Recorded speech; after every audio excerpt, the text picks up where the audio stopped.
Imaginez une région longtemps éclipsée par des défis majeurs, instabilité politique, luttes économiques et héritages coloniaux.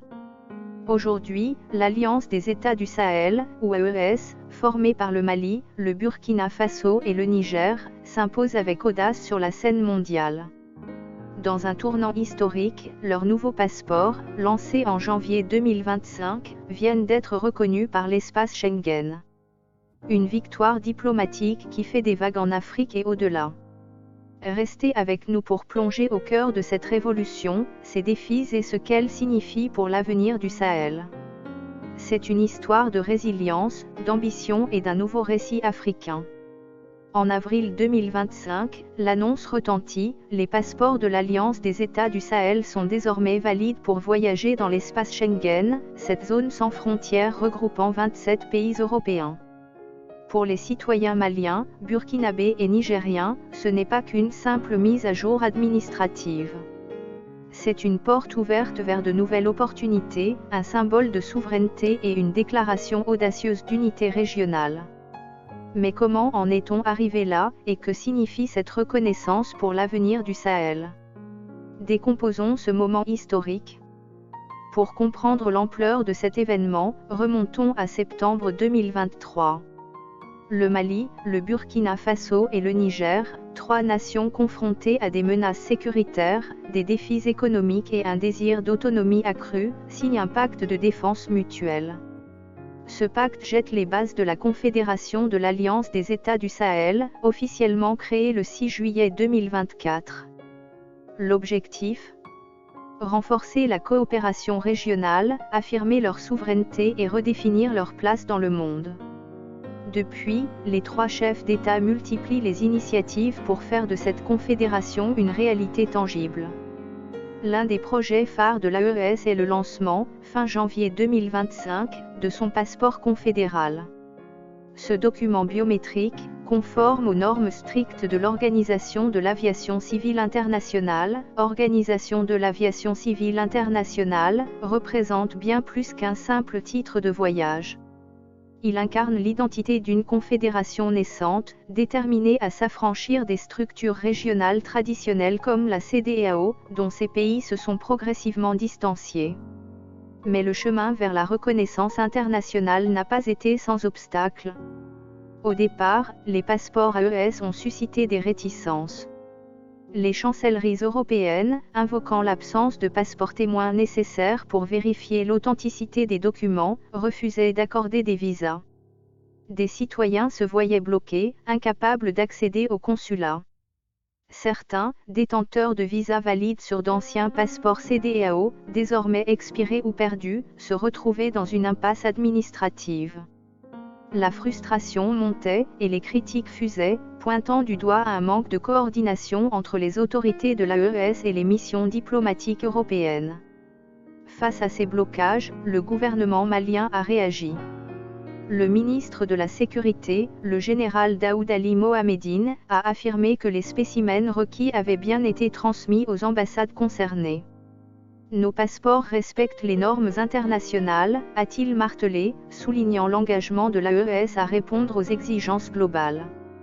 Après des semaines de négociations discrètes, les efforts ont porté leurs fruits. Début avril 2025, les chancelleries européennes ont validé l'authenticité des passeports AES, ouvrant la voie à leur reconnaissance dans tout l'espace Schengen. Cette reconnaissance est une victoire majeure pour les citoyens de l'AES. Désormais, ils peuvent voyager plus facilement vers l'Europe, que ce soit pour des études, des affaires ou des visites familiales. Mais au-delà de la mobilité, c'est une affirmation de la souveraineté des trois nations. En obtenant la validation d'un acteur aussi influent que l'espace Schengen, l'AES prouve qu'elle peut rivaliser sur la scène diplomatique mondiale. Pourtant, des défis persistent. Les citoyens avec des visas sur d'anciens passeports CEDEAO doivent encore naviguer dans un labyrinthe administratif pour transférer leurs autorisations. Les autorités de l'AES travaillent à résoudre ces problèmes, mais la transition reste complexe. Le passeport AES n'est que la pointe de l'iceberg. Depuis sa création, la Confédération multiplie les initiatives pour renforcer son intégration régionale. Une armée conjointe pour sécuriser les frontières, un drapeau commun pour symboliser l'unité, un code douanier harmonisé pour faciliter le commerce, et même des plans ambitieux pour une banque régionale. Mais l'AES voit plus loin, une monnaie unifiée pour rompre avec le franc CFA, un chemin de fer reliant les trois pays, et une compagnie aérienne commune pour booster la connectivité. Ces projets, bien que encore à l'état de plan, témoignent d'une vision audacieuse pour le Sahel. Cette vision ne se limite pas à des infrastructures. L'AES aspire à redéfinir les relations économiques et politiques de la région, en se distançant de la CEDEAO et en forgeant des partenariats avec des puissances comme la Russie ou la Chine, les trois pays cherchent à diversifier leurs alliances. Cette quête d'autonomie suscite des débats. Certains y voient une rupture nécessaire avec un système post-colonial, tandis que d'autres craignent une marginalisation sur la scène africaine.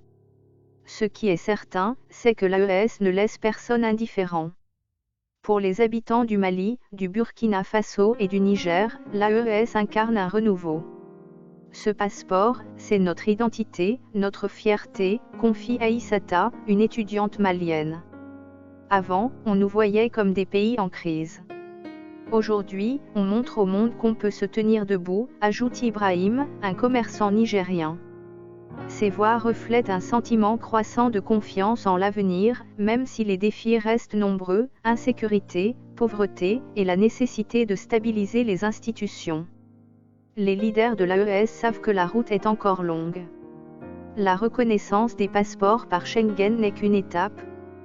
Pour concrétiser leurs ambitions, ils devront surmonter des obstacles logistiques, financiers et politiques. Mais leur détermination est palpable.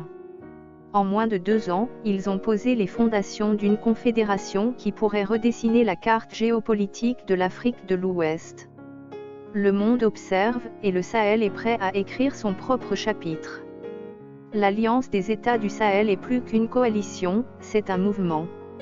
Avec ses passeports reconnus, ses projets audacieux et sa quête de souveraineté, elle envoie un message clair, le Sahel n'est plus une région à la marge, mais un acteur émerge.